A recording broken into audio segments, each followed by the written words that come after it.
간략하게 훑어보겠습니다. 이게 그냥 뭐 상식적 얘기입니다. 이렇게 여러분들이 전문적인 얘기를 듣는다고 생각하지 마시고 그냥 일반 교양으로서의 건축 정도의 깊이다 이렇게 생각하시고 한번 눈여기기 겸 그림을 좀 보시면 되겠습니다.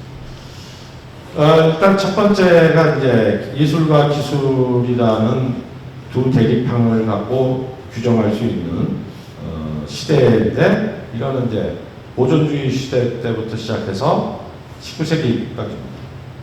자, 말씀드렸다시피 보존주의 때는 예술과 기술 자체가 아예 구분이 없었던 시절입니다. 예술가 따로 기술자 따로가 아니라 통합되었던 것이고 그게 18세기 말에서 19세기 초까지 예술이 이렇게 독립되었다가 다시 19세기에 그게 또 대충돌을 일으킵니다. 그래서 기술이 예술에게 억눌렸던 것이 다시 튀어나오면서 그게 근대 건축 20세기로 넘어가는 거죠. 자, 그 흐름을 한번 쭉 보시도록 하겠습니다. 보존주의는 기본적으로 그리스 로마 건축을 얘기하는데 이거는 표상이라고 보시면 됩니다. 그러니까 플라톤의 철학이 이데아를 표상하는 것이 이제 리얼리티고 그 철학자의 임무가 이제 그거 뒤에 숨어 있는 그 숨은 구축 체계를 밝히는 것 이렇게 이제 얘기했다면 건축도 똑같이 그 전어머의 세계에 있는 어떤 프로토타입, 아키타입을 현세에다 갖다가 재현하는 것 이게 건축의 임무라고 생각한 거고 조각도 마찬가지죠. 조각회화 다 마찬가지로 건축도 전어머 있는 신의 나라의 이데아에 있는 그거를 현세에 갖다 놓는 것이라고 여겼습니다. 그러니까 당연히 건축은 표상이죠.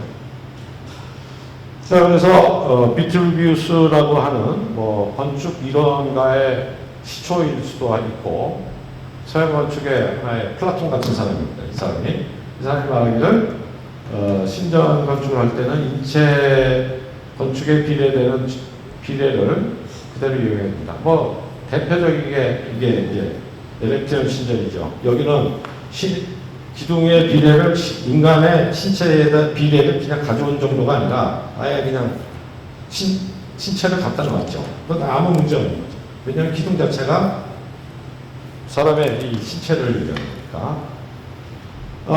이거를 본받아서 레오나르도 다빈치는 비트루비우스적 인간이라는 그림을 그립니다. 그래서 여기 썼듯이 이 비례가 얼마나 완벽한 비례인가 이 완벽한 비례를 이제 이용해야 미가 나온다 뭐 이런 뜻이겠습니다. 자, 그런 경우 이 경우는 결국 뭐냐면 신인 동용설에 다 근거를 한 거죠. 그리스 같으면 신의 신체와 인간의 신체가 똑같다고 여겼고 인간 신체의 원형이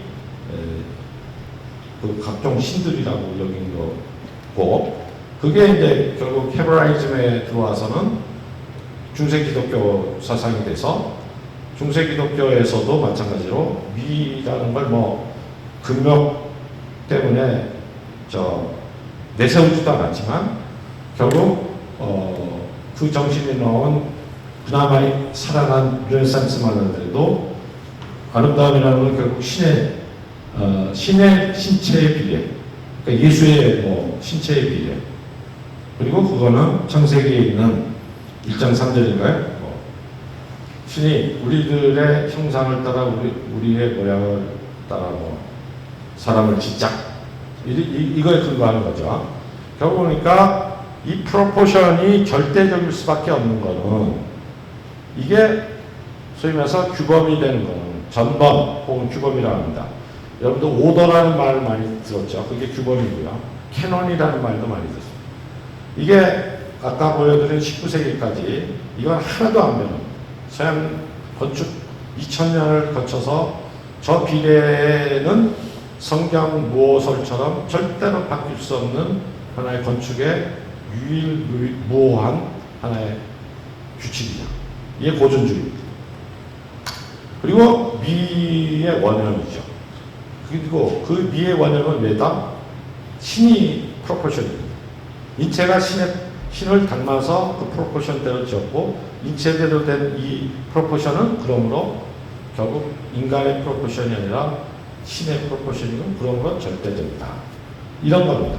그래서 고전주의가 2000년 동안 서양 건축을 지배한 이유는 플라톤의 관념론이 2000년 동안 지배한 거랑 똑같은 이유로 신인동용론의 그 뿌리를 두고 있는 것이다.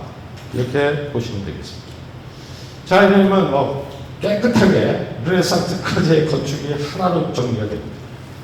그러니까 서양 건축에 수많은 기간이 있었지만 한마디로 얘기하면 그리스 로마 건축서부터 19세기까지는 스타일은 딱 하나입니다. 고전주의. 고전주의로 서양 건축사가 깨끗하게 정리가 됩니다. 거기에 베리에이션은 없어요.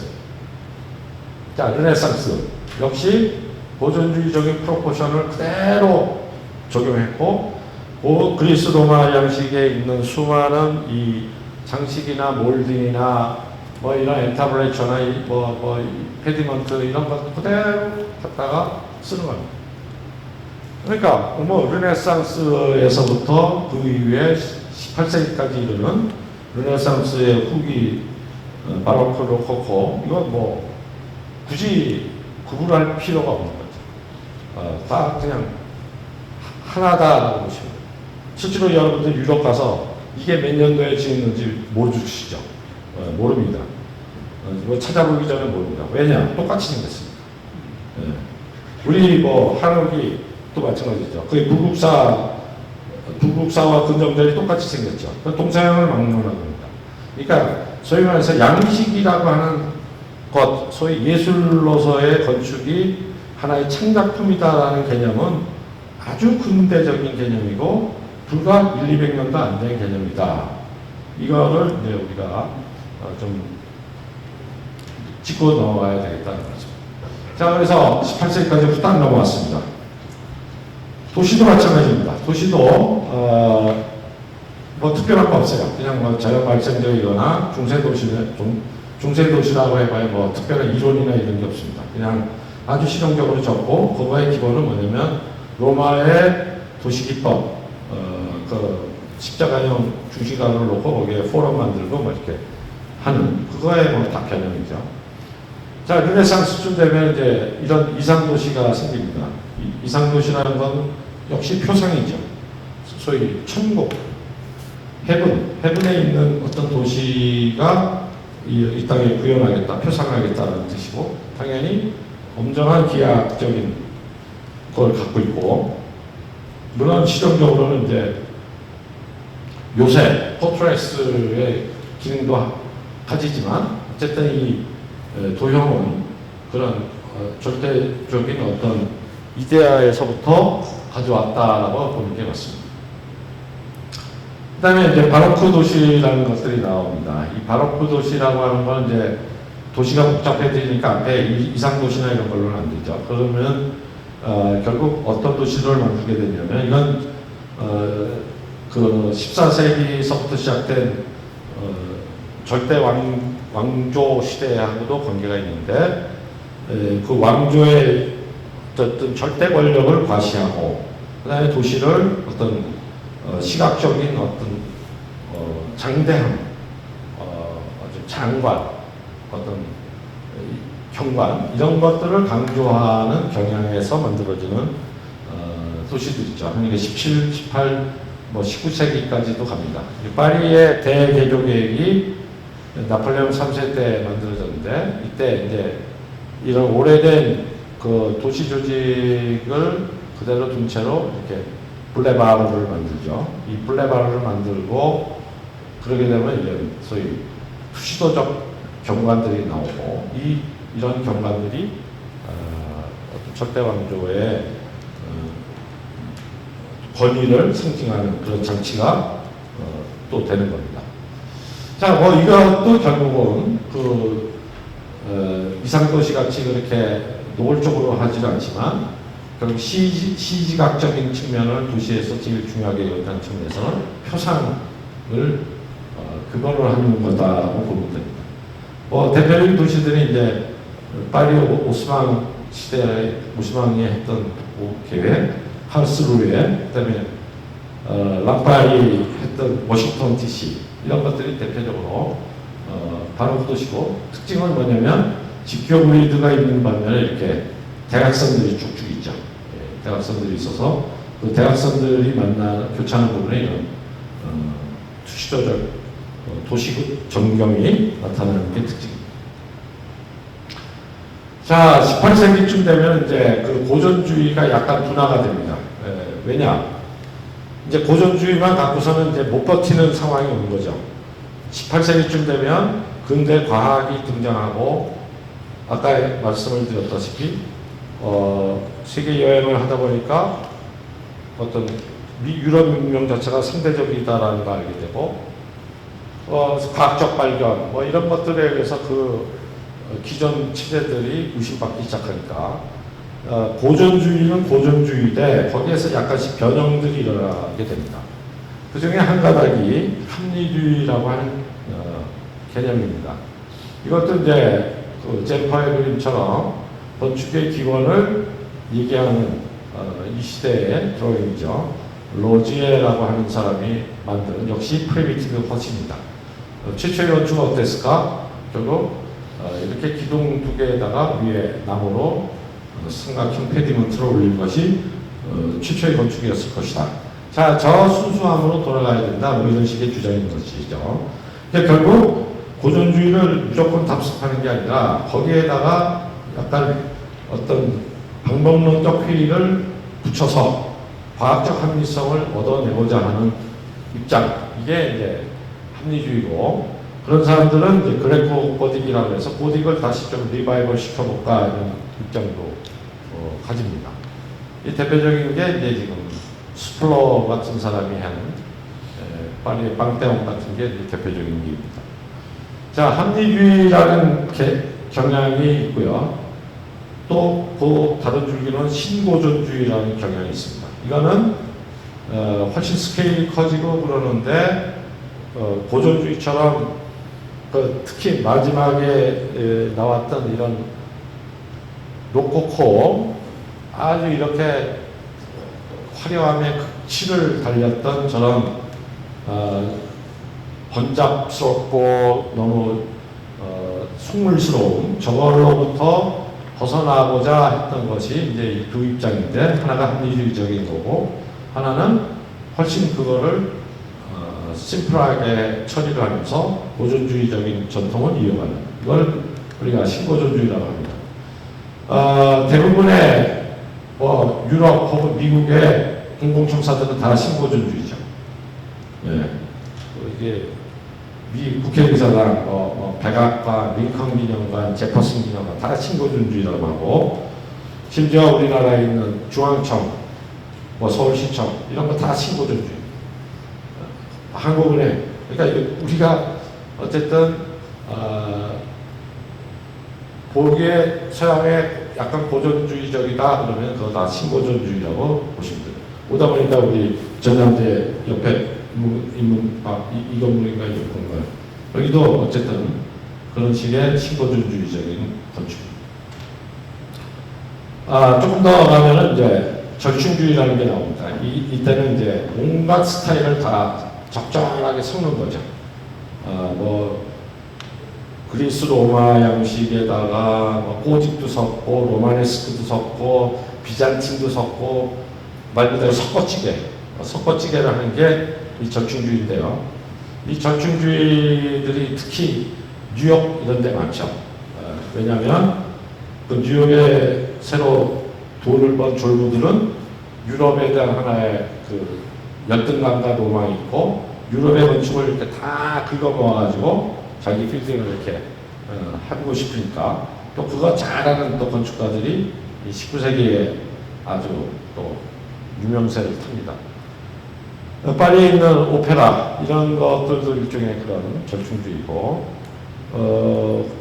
파리에 있는 역시 국립도서관도 절충주의라고 우리가 보는데요. 이거는 새로 등장한 철이라고 하는 재료와 고전주의 건축의 어휘를 적절하게 또 절충해서 새로운 기술도 받아들이면서 고전주의적인 어떤 이디엄은 계속 유지하려고 하는 입장에서 우리가 절충주의라고. 그러니까 고전주의가 르네상스로 끝나지 않습니다. 계속해서 살아남고 지금도 그거 원하는 클라이언트들이 굉장히 많습니다. 저기 클래시컬하게 해주세요. 이러면 저거 이렇게 해달라는 게. 자, 아이러니컬하게 혁명을 내세운 이 전체주의 국가에서도 고전주의를 그렇게 좋아합니다. 스탈린, 그 다음에 오른쪽에 있는 나치의 히틀러, 그 다음에 무솔리니, 뭐 셋이 공통점이 있다라고 하면 건축에서 고전주의를 좋아했다. 그겁니다. 그러니까 이들이 집권했을 1920년대 말 30년대 초만 하더라도 이제 그 모더니즘 건축이 굉장히 아주 막 살아났을 때죠. 바우하우스라고 들어보셨죠? 그게 이제 독일에서 막 이제 자라기 시작했고 그랬는데 히틀러가 그거 볼베기식하고 쫓아냈죠. 쫓아내고 그 바우하우스에 있던 사람들이 러시아 혁명에 가면 뭐가 되나 보다고 소비에트에 가죠. 소비에트에 가서 러시아 구성주의라고 하는데 또 스탈린한테 쫓겨가죠. 그래서 결국 이 독재자들의 건축도 역시 고전주의를 채용해서 만드는 건축이 됩니다. 자, 그리고 이제 20세기까지 그냥 넘어옵니다. 20세기까지 넘어와서 모더니즘의 시대 후반에 1970년대 중반부터 이 포스트 모더니즘이라는 이름으로 모더니즘의 여러 가지 단점을 공격하면서 새로운 스타일이 등장하는데 이들이 내세운 기치가 뭐냐? 건축은 기호다, 텍스트다, 의사소통이 가능해야 된다. 예컨대 이런 식의 박스형 건물이 도대체 일반 대중한테 어떻게 텍스트로 읽히겠냐. 결국 집은 집다워야 되고 이렇게 고전주의 건축 어휘를 노골적으로 쓰는 거 아무 문제 없다. 뭐 이런 식으로 얘기하는 것들이 포스트 모더니즘이고 이거의 하나의 수단으로 등장하는 게 역시 고전주의가 되겠습니다. 자, 그래서 이 고전주의라고 하는 거는 19세기 전까지 서양 건축이 2000년을 지배해왔던 하나의 이디엄이자 지금도 그 영향력이 계속되는 하나의 원류다 이렇게 보시면 되겠고요. 19세기부터 좀 말씀을 드리겠습니다. 이때부터 이제 머리가 좀 복잡해집니다. 이제 2000년 역사가 이제 요 19세기에 와장창 뒤집힙니다. 그 뒤집히는 이유는 우리의 모든 근대적인 것과 마찬가지로 이 시대가 이제 소위 말해서 전환의 시대이기 때문에 그렇죠. 뭐 철학혁명, 종교혁명, 정치혁명 이게 다 근대의 시작을 알리는 혁명이었고 이거에 따라서 예술, 과학, 산업혁명 따라서 빨리는 뭐 14세기서부터 가장 늦게는 산업혁명이 19세기까지 이 소위 근대의 시작을 알리는 여러 가지 컨디션이 있지 않습니까? 자, 이러다 보니 앵생레즘이 소멸되고 인디비주얼이라는 게 탄생하고 드디어 대중이라는 개념과 시민이 등장하고 그리고 도시가 되고 시대가 되고 그리고 예술과학 쪽에는 소위 재현이라는 것이 소위 기계복제 예술에 의해서 효용이 없어졌고 이성이라는 게 탄생했고 말씀드린 대로 작가라는 소위 전업적 아티스트들이 등장하고 여기도 엔지니어라는 또 최초의 직업이 나타납니다. 그전에는 엔지니어라는 게 없었죠. 우리가 보통 엔지니어 하면은 제일 우선적인 게 시빌 엔지니어죠. 시빌이라는 거는 민간이라는 뜻이죠. 이 민간인 엔지니어가 나폴레옹 때 생긴 겁니다. 그 전에는 엔지니어링이라는 게 밀리터리 엔지니어링밖에 없었어요. 그러니까 로마 시대 때 도로를 뚫는다? 이건 다 군인이 하는 거죠. 그러니까 이 엔지니어라는 게 등장하고, 그 다음에 제일 중요한 건 철이라는 게 등장합니다. 이 철이라는 거의 중요성은 이거하고도 뭐 한 시간 말씀드릴 수가 있는데, 철이 옛날에도 있었죠. 다 뭐 칼도 투고도 철로 만들었습니다. 근데 그 철은 말하자면 깨지는 철입니다. 주철. 그리고 명관을 만드는 그 강철은 소위 말해서 일본도 만드듯이 장인이 1년에 2개 정도밖에 못 만드는 철. 굉장히 비싼 철이다, 강철이. 그러니까 그게 건축 재료로 쓸 수가 없었죠. 그러니까 건축 재료로 쓸 수 없으니까 돌로만 건축물을 만들 자니 이런 스타일밖에 안 나왔던 겁니다. 이렇게 기술적인 측면에서 보면 다른 건축을 할래도 할 수가 없었던 거죠. 철이 나오기 전까지. 그리고 철이 건축 재료로 보편적으로 쓰이게 된 게 19세기 산업혁명 때부터. 자, 그러다 보니까 지금까지 보지 못했던 이런 어마무지한 공간들이 19세기 때부터 나옵니다. 그러니까 천지개벽이 건축에서 일어난 게 이 19세기이다. 그러니 이때의 갈등이 얼마나 강했겠나를 이제 미뤄 짐작하실 수 있을 겁니다. 제일 처음에 사건은 역시 예술이죠. 예술에서 충돌이 일어납니다.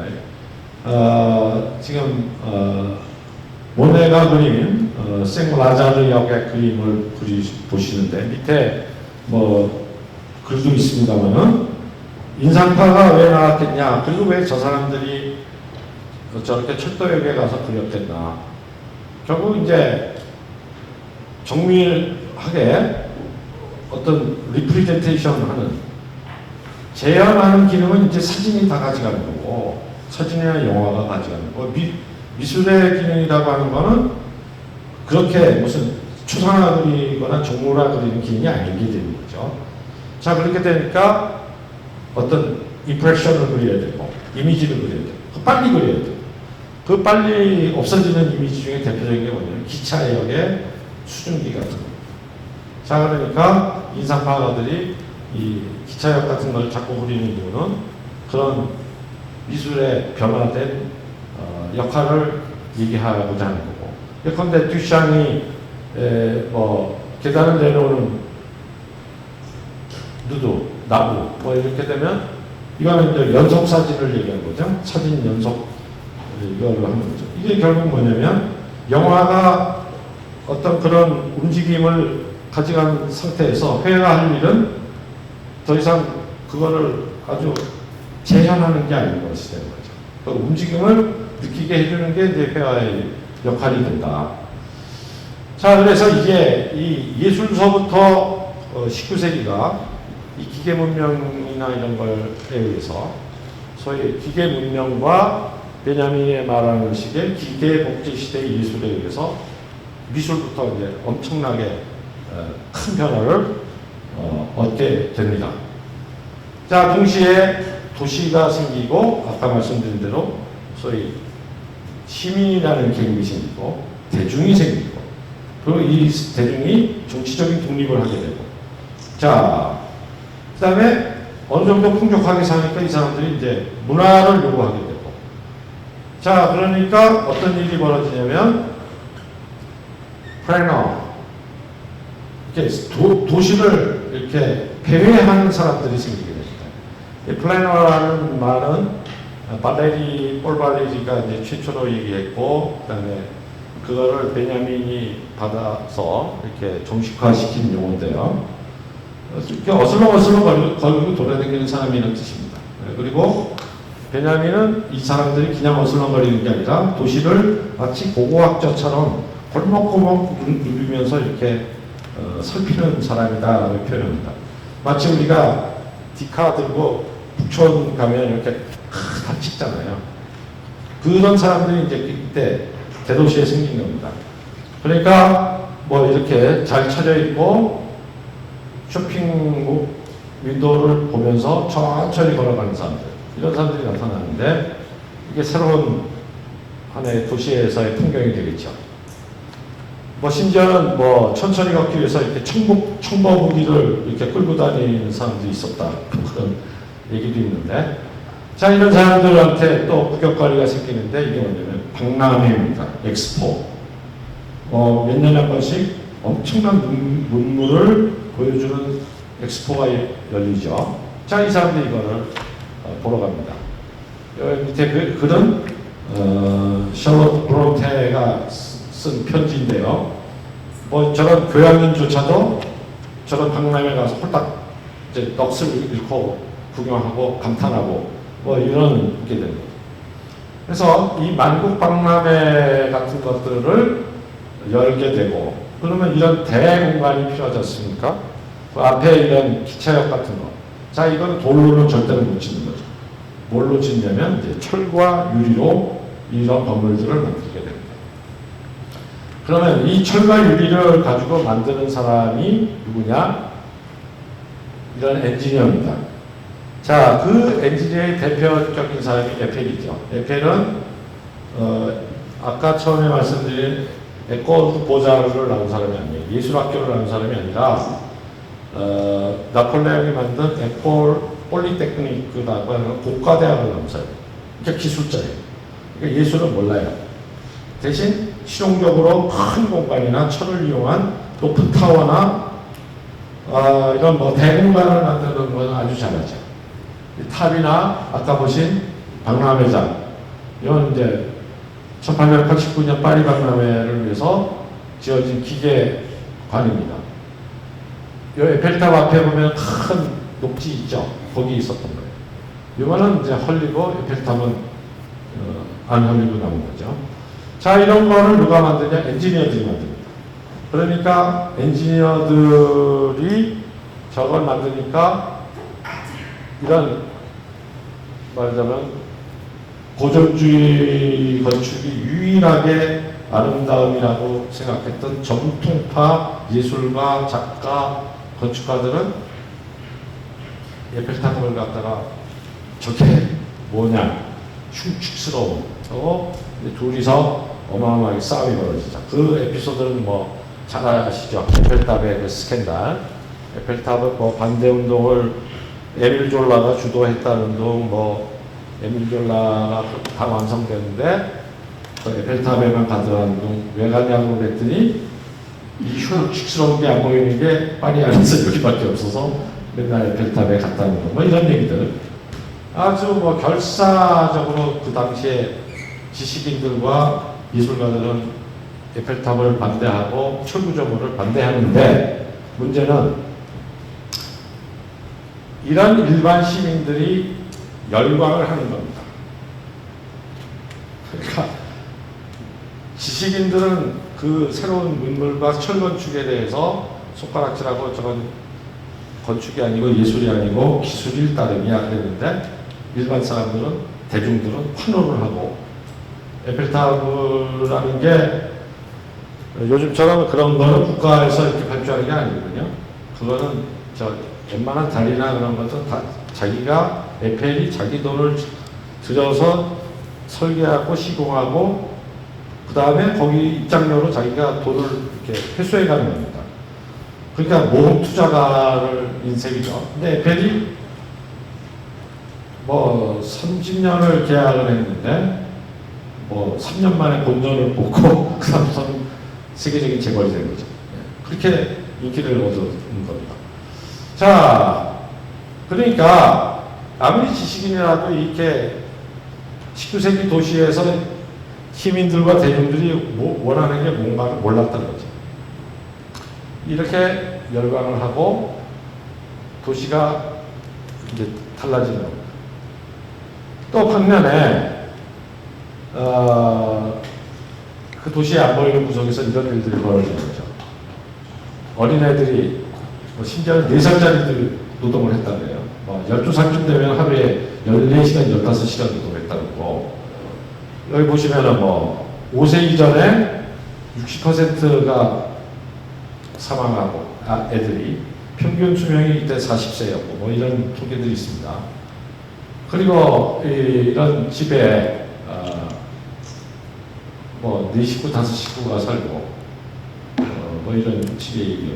이때 가장 큰 사회 문제가 근친상활이었는데 한 방에 뭐 여러 식구가 사니까 그럴 수밖에 없죠. 저는 아주 말하자면 아주 지옥 같은 슬럼이 한켠에는 또 있습니다. 자, 이러다 보니까 이제 도시가 또 어떤 도시가 등장을 하냐면 이상도시라는 게 생기는데 이게 르네상스 시절의 기하학적 도시가 아니라 어떤 그 노동자들의 권리를 구현하기 위한 공산주의 사상을 기초로 한 도시들이 생깁니다. 뭐 뿌리에도 헬모 생시몽, 뭐 어윈, 뭐 루더 같은 사람은 이제 18세기 사람이지만 이런 사람들의 이제 이상 도시들이 나타나면서 이런 문제를 타파하고자 하는 시도들이 있었고 이게 결국 기급혁명의 시발이 되는 거고 사실 이게 의해서 뒤에 말씀드리겠습니다. 근대 건축의 하나의 사회적 배경이 됩니다. 근대 건축이 나타난 거에 중요한 원인 중에 하나가 이 노동자들의 주거 문제예요. 과거의 방식으로는 도시에 그렇게 몰려드는 노동자들한테 집을 지어줄 수가 없죠. 그렇죠? 벽돌을 그 장인이 1년에 한 채씩 져갖고 어떻게 공급하겠습니까? 그러니까 기계화 생산을 하다 보니 해야 되니까 결국 근대 건축이 어떤 사회적 타당성을 얻게 된 건데 이건 뒤에 말씀드리게 하고 19세기의 도시는 초기에는 이런 이상도시 공업도시로 가다가 이제 19세기 말에 최초로 교외 도시 가든시티라는 개념이 나옵니다. 지금 우리로 치면 분당, 일산 이렇게 해서 어떤 트레인으로 연결되어 있는 전원도시라는 개념이 이제 나타나서 여기서부터 근대적 도시가 시작이 되는 일이 생겨나게 됩니다. 자, 그래서 건축적으로 얘기하면 이런 신문물을 거침없이 받아들이는 소위 엔지니어들과 전통 건축의 프로포션을 계속 고집하는 건축가들과 충돌한 소위 예술과 기술이 충돌한 시절이 19세기다. 이렇게 볼 수가 있고 이것이 결국 두 가지 건축을 통해서 그 갈등이 전쟁이 벌어지는데 그 중에 하나가 철건축입니다. 그러니까 이 철이라고 하는 19세기에 드디어 등장한 건축 재료로서 등장한 게 서양의 건축사 2000년 중에 불과 지금 200년 전에 등장한 거예요. 그러니까 제가 학생들한테 이렇게 얘기합니다. 우리가 너무나 당연히 생각하는 이런 슬라브 뭐 이런 것들이 언제 생겼냐? 그러면 인류의 건축 역사가 20세기 때부터 시작하면 10,000년 정도 되는데요. 10,000년 전에 건축이 시작해서 그때가 자정이고 지금이 정오라면 11시 57분에 철이 나온 거예요. 그러니까 11시 57분까지는 돌건축이에요. 돌건축. 이게 고전축. 철건축이라고 하는 거, 그 다음에 콘크리트라는 건 불과 57분, 3분 만에 나타나는 거예요. 그러니까 이 시대에 11시 57분 동안의 건축과 새로 나온 이 철과 어떻게 갈등이 생겼겠습니까? 자, 그러니까 이런 일이 벌어집니다. 여기 그림을 보시면, 자, 그리스 로마 시절의 그 신정 건축을 따라서 신고준주의가 은행 건물을 지었겠죠. 그런데 파르테논보다 약 1.5배를 크게 짓고 싶었겠습니다. 그러면 어떻게 하면 될까요? 프로포션을 유지해야 되니까 복사기에 놓고 1.5배 확대 복사를 했겠죠. 자, 확대 복사를 해서 지으려다 보니까 이거는 머신식적으로 하세요. 그리스 건축의 이 기둥 간격을 보면 정확하게 5m에서 7m 사이입니다. 어떤 신전도 마찬가지예요. 그게 왜 그러냐면 5m에서 7m가 넘어가면 요 보가 깨집니다. 석회암이 깨져요. 그러니까 거기다가 철근을 넣어야 되는데 철근이 없으니까 보대요. 딱 5m 7m. 그러니까 작은 신전에 가면 5m 7m짜리가 3개고 파르테논에 가면 이게 10개지 이게 간격이 큰 거는 하나도 없어요. 한번 저 구경하실 때 눈여겨보세요. 자, 그러니까 비율을 유지하면서 이걸 1.5배를 하니까 이 5m가 7.5m가 되거나 7m가 뭐 10m가 되겠죠. 그러니까 깨지겠죠. 그러니까 안 되는 거예요.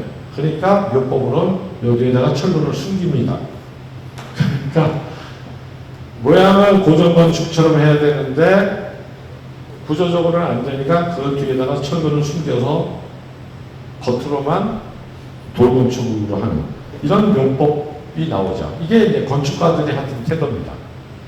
건축가들은 어떻게든지 그 2000년 이상 된 프로포션을 유지하려고 하고 있고, 엔지니어들은 뭐 그런 거에 대한 하나의 뭐가 없으니까, 아주 실용적인 사람이니까 전혀 못 보던 걸 만들어내요. 자, 이 두 세력이 19세기에 이제 정면 충돌을 이제 하게 되는 겁니다. 자, 그래서 예컨대 비올레디가 아까 말씀드렸습니다만 새로운 공간을 이렇게 철을 이용해서 새로운 대가주망이라고 해서 이 조립 방법을 이제 채택해야 된다 이렇게 얘기하고, 아까 보신 그 절충주의의 라브루스트는 이게 다 철이에요. 주철입니다. 재료는 철로 하는데 돌건축이 쓰던 그런 여러 가지 디테일이나 모티브를 써서 절충하려고 하거나, 조금 더 나가는 이제 아르누보처럼 철을 쓰는데 이렇게 고전주의적인 어휘를 쓰는 게 아니라 고전주의가 채택했던 그 방식, 이게 뭐라 그랬습니까? 자연을 이렇게 표상하는, 그러니까 인체, 식물, 곤충 이런 걸 표상해서 철로 만드는 디자인이었습니다. 이게 아르누보입니다. 자, 이게 결국 다 뭐냐? 철을 쓰되 엔지니어처럼 노골적으로 기능만 우선해서 쓸 수는 없고, 소위 건축가의 양심상 미적인 건 유지해야 되겠는데, 아까 보신 그런 은폐의 방법으로는 차마 이건 못하겠고, 그래서 이제 19세기 말에 건축가들이 여러 가지 모양으로 절충을 하는데, 이런 절충의 방식들이 아르누보나 시남리주의나 이런 겁니다. 어쨌든 이 철이라고 하는 것이 19세기의 도시와 건축을 아주 숨도리째 바꿔놓고 갈등의 시계를 만들어놨다. 그리고 역설적으로 이 19세기가 있었기 때문에 20세기에 근대 건축이 나오게 된 겁니다. 이 19세기의 엔지니어들이 그나마 전통 건축을 반쯤 무력화시키지 못했다면 근대 건축이 나올 수가 없었겠죠. 그래서 이 기술, 구축이라고 하는 거의 맹안은 19세기 중반부터 나타난 철건축을 한 에펠 같은 엔지니어들이 밑받침을 깔고, 그거의 바탕에서 20세기에 모더니즘 건축이 등장하게 된 겁니다. 자, 또 하나는 이제 엉뚱하게 중세의 고디크 건축을 가지고 이제 논쟁이 있습니다. 이 두 세력이 논쟁을 하는데, 이 두 세력이라는 건 이제 쉽게 얘기하면 철학적으로 얘기하면 관념론자와 유물론자예요. 뭐 니체에서부터 스피노자, 뭐 이런 라이프니츠 하는 이런 쪽하고 헤겔 이런 쪽에 두 세력이 이제 미학도 서로 편가로 싸우고, 건축도 그렇게 편가하고, 굳이 편들자면 엔지니어링은 이 유물론 쪽이고, 이 관념론 쪽은 아티스트들 쪽이고, 뭐 이렇습니다. 이 둘이 이제 논쟁이 붙어야 되니까 뭘 갖고 논쟁이 있냐? 고딕 건축을 갖고 이제 어떻게 볼 공간을 갖고 논쟁을 붙습니다. 자, 그래서 이 유물론이 가지고 입장입니다. 고딕 건축은 구조역학적인 특성을 활용한 합리적 과정의 지속적 결과다. 자, 이거는 뭐 조금 전문적으로 말씀드리면 고딕 건축의 특징이 몇 개 있습니다. 이 위에 뾰족한 아치를 충도 아치라고 그러고요. 그 다음에 여기에 있는 돌로 뼈대로 만든 걸 리브 볼트라고 합니다. 그 다음에 바깥에 이렇게 해서 첨탑 있고 버트레스가 있고 플라잉 버트레스가 있고, 이 세 가지가 고딕 건축이죠. 언뜻 보면은 르네상스 건축보다 굉장히 흉측하죠. 노골적입니다. 자, 그거를 보고 그런 구조적인 발명이 이렇게 넓고 높고 밝은 공간을 만든 거다. 그리고 이거는 중세의 상인계급들이 실용적 정신으로 만든 거다. 그러니까 이게 기술 결정주의적 입장으로 얘기하는 사람들이 비올레리들이나 뭐 퓨진이나 이런 사람들이 이 입장입니다. 그래서 구조를 뭘로 보는 거냐면 고딕 건축을 기술의 산물로 보는 거죠. 그런 의미에서 이 세인트 폴 사원 성당 런던에 있는 거는 안에 이런 골조를 다 숨기고 겉을 르네상스식으로 표피를 소위 카모플라치 했기 때문에 이거는 저속한 건물이다 이렇게 얘기를 하는 거예요. 자, 이 입장은 그러니까 정직한 구조와 정직한 기술이 옳은 것이다 라고 얘기하는 거고요. 자, 두 번째 입장은 정반대입니다. 건축을 포함한 미술 양식은 시대정신, 세계정신을 표현하는 것이다. 그리고 인간의 예술 의욕은 기술적 제한을 타파하는 방향으로 나가는 것이고 예술 창작 사상이 우선하고 기술이라고 하면 그거에 부속적인 거에 지나지 않는 것이다. 그래서 고딕 건축의 구조는 그 자체로는 훌륭한 해결이었음에도 불구하고 수단으로서의 기술의 주인 자리를 내준 것이고 이거를 기계적 예술로부터 해방시킨다. 거꾸로. 뭐 이런 입장이 있습니다. 이런 사람들을 우리가 리그락파라고 해요. 리그락파라고. 앞에 입장에 앞장섰던 사람이 맨 처음에 얘기했던 젠퍼입니다. 젠퍼 학파와 리그락파가 두 개가 19세기의 건축의 양대 입장을 대표하는 거죠. 자, 이거 뭐 밑에 그림은 잘 보시다시피 고딕이 최초로 등장한 게 12세기 정도입니다. 12세기부터 이게 이제 후기 뭐 한 18, 17세기까지 보시면 똑같은 스케일입니다. 얼마나 점점 커졌는지 아실 수 있죠. 이게 철 하나도 안 쓰고 돌로만 저렇게 만듭니다. 자, 이렇게 만들 때마다 통계에 의하면 옆에 도시에서 이렇게 높이 졌대 그러면 우리 도시가 이제 경쟁적으로 그보다 조금 높게 짓습니다.